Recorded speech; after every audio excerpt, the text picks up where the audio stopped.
de Crónicas 26 al 21 nos cuenta que Uzías, siendo un muchacho de 16 años, fue llamado por Dios para gobernar Judá. Su gestión como estadista alcanzó un gran éxito económico, político, militar y espiritual. Sin duda, su exitosa gestión hoy sería portada del New York Times, el Washington Post o algún otro diario famoso del mundo. Judá experimentaba un clima de paz y seguridad social. Financieramente hablando, el Fondo Monetario Internacional diría que Judá sería algo así como Qatar, que posee la renta per cápita más alta del mundo, como Islandia en temas de seguridad y Estados Unidos en temas militares. Sin embargo, uno no puede explicar certeramente cómo un muchacho puede iniciar una gran reforma espiritual y social en su nación, y siendo ya de 68 años, donde se cree obtuvo la madurez, la sapiencia y la experiencia necesaria para seguir gobernando como en su juventud, termina provocando una crisis estructural debido a su altanería y falta de integridad. Uzías ha violentado la santidad de Dios al usurpar un lugar que le correspondía solo a los sacerdotes. Naturalmente, esta actitud provocó el castigo inmediato de Dios y el término de su reinado en la más absoluta soledad y ruina. Su posición le hizo creer que podía ir contra todo orden establecido, incluyendo el orden de Dios para el funcionamiento del oficio sacerdotal en el templo.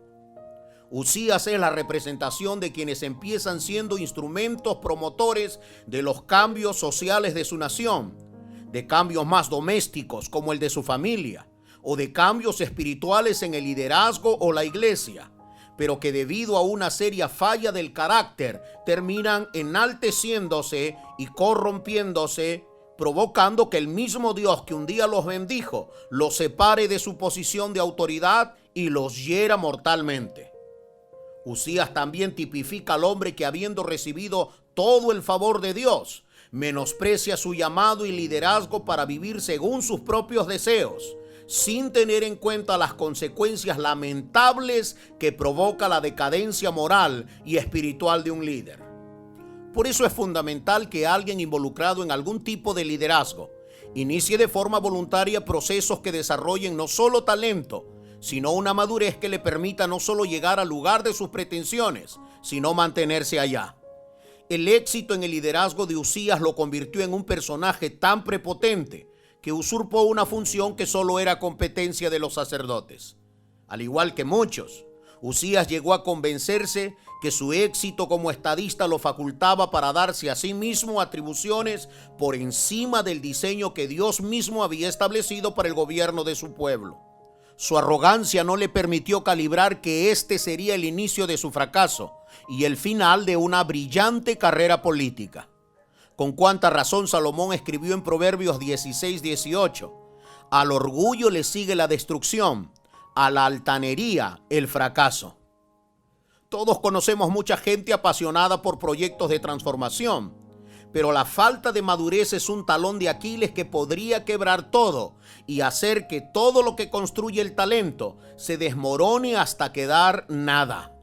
Este fue el problema de Uzías y todavía sigue siendo el problema de no pocas personas alrededor nuestro que no están dispuestos a trabajar en el desarrollo de su mayor capital, ellos mismos. Por supuesto que no se pide divinidad de los líderes, pero sí cierto grado de madurez que los habilite para la tarea de servir y encaminar a otros en la vida cristiana.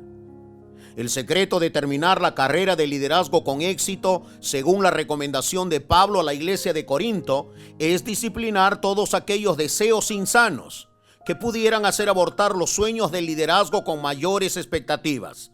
Y uno de esos deseos insanos, sin duda, es el orgullo que ha provocado la caída de grandes personajes. El poeta mexicano Amado Nervo decía: si eres orgulloso, conviene que ames la soledad. Los orgullosos siempre se quedan solos. Esto fue exactamente lo que sucedió con Uzías. Él sabía que sus habilidades estaban por encima de la gente promedio. Quizá esa fue una de las razones principales de su orgullo, pues nadie se enorgullece de algo que no tiene. Él tenía habilidades y conocimientos adelantados a su época sobre agricultura e ingeniería militar, pero enorgulleció su corazón hasta el punto de irrespetar la autoridad sacerdotal, provocando que Dios lo llenara de lepra y fuera confinado a vivir fuera de la ciudad, y lo que es peor aún, vivir lejos de la presencia de Dios, pues éste nunca más podría tener acceso al templo. Segunda de Crónicas 26:21. Aquí tenemos que preguntarnos, ¿cuáles son nuestros motivos de orgullo?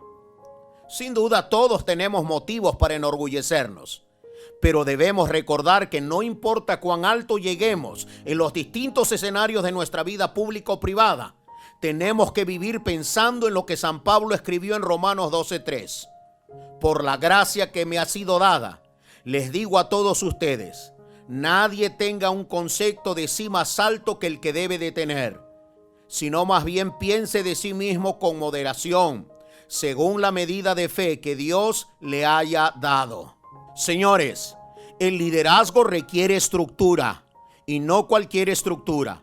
Me refiero a una estructura basada en principios bíblicos que nos permitan construir un liderazgo saludable, capaz de gestionar y desarrollar al máximo lo que se ha recibido de Dios, pero también un liderazgo capaz de mantener aquellas convicciones que nos permitan no solo acceder a los lugares deseados, sino mantenernos en ellos.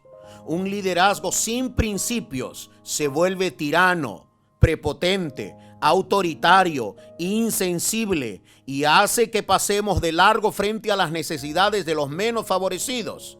Se vuelven enemigos de Dios y su pueblo. De estos, lamentablemente, tenemos varios modelos en nuestra querida Latinoamérica. Sin estructura, la casa se desploma. Uzías en un solo acto echó a perder 52 años de reinado exitoso. Moisés en un solo acto perdió el derecho de entrar a la tierra prometida por deshonrar la santidad de Dios públicamente. David en un solo acto desordenado de sus pasiones carnales perdió la tranquilidad de su reino y su familia, además de su influencia como líder. Los matrimonios se disuelven tan fácilmente porque no hay entendimiento del pacto sagrado que se hizo en el altar. Prevalecen los sentimientos y los deseos egoístas que, buscando ser felices, destruyen la familia. El adulterio, la poligamia y la unión libre son ofensas graves a la dignidad del matrimonio y a la estabilidad de la sociedad. Los políticos corruptos juran sin temor sobre los santos evangelios para luego promover leyes en contra de la vida y la familia.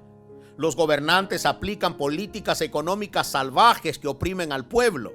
Los exponentes de la religión moderna proponen un modelo de ética que en muchos casos es incoherente con su experiencia de vida. Los absolutos de Dios son relativizados con tanta desfachatez, provocando la bancarrota moral de nuestra generación. Los púlpitos están llenos del espíritu de Uzías, arrogancia, desfachatez y sincretismo, pues lo único que muchas veces se pretende es llenar estadísticas y construir imperios, hacer prevalecer deseos personales, en lugar de confrontar a los hombres con la santidad de Dios. Parece ser que las propuestas de muchos para alcanzar el mayor número de personas es parecer modernos, de mente abierta. Sin embargo, nuestro llamado no es parecer modernos, sino ser bíblicos y declararle a la humanidad todo el consejo de Dios. Nuevas verdades presuntuosamente desafían constantemente la inmutable e inerrante palabra de Dios. Y es en ese contexto de corrupción de los púlpitos donde Dios está llamando a una iglesia que, al ser expuesta a su santidad, pueda pronunciar lo que una vida santificada puede decir: heme aquí, envíame a mí. No a predicar supuestos teológicos, sino que sin ninguna acrobacia exegética, sin ningún temor a ser tratados como tontos y fundamentalistas religiosos, sigamos llamándole malo a lo que Dios llama malo.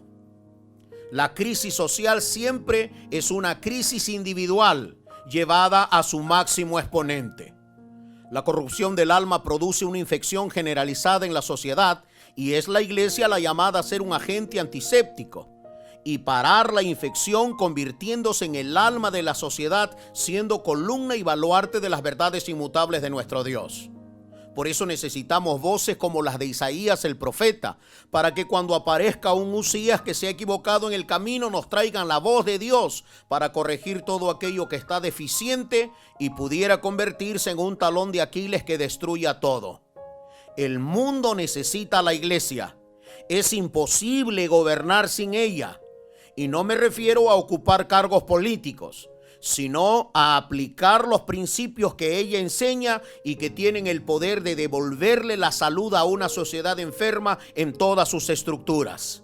El evangelio no solo es poderoso para cambiar individuos, sino para transformar la sociedad. Usías tuvo la ilusa pretensión de prescindir de la voz de Dios para mantener estable su trono. Había prosperado tanto en todos sus frentes que llegó a pensar que Dios era un adorno religioso que ya no necesitaba. ¿Cuándo entenderemos que hoy, mañana y siempre necesitaremos del consejo de Dios para emprender todo tipo de proyectos que le traigan honor y gloria a nuestro Dios? Finalmente, el profeta mesiánico Isaías tiene una visión de la gloria de Dios que transformó radicalmente su vida y ministerio.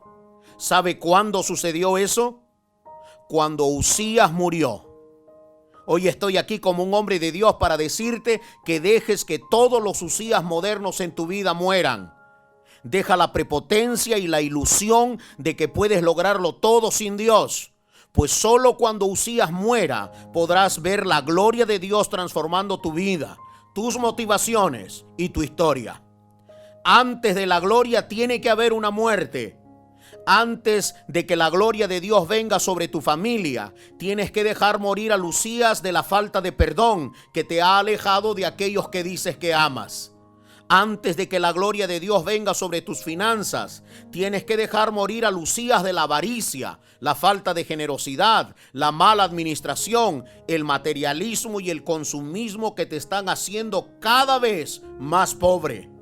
Antes de que la gloria de Dios venga sobre tu liderazgo espiritual, deja morir a Usías de la falta de comunión con Dios y su palabra. Deja morir en ti la falta de compromiso, el letargo, el estupor espiritual que te mantiene en la ceguera y la sordera al mover sobrenatural del Espíritu Santo. Deja morir a Usías de la independencia de Dios y su consejo.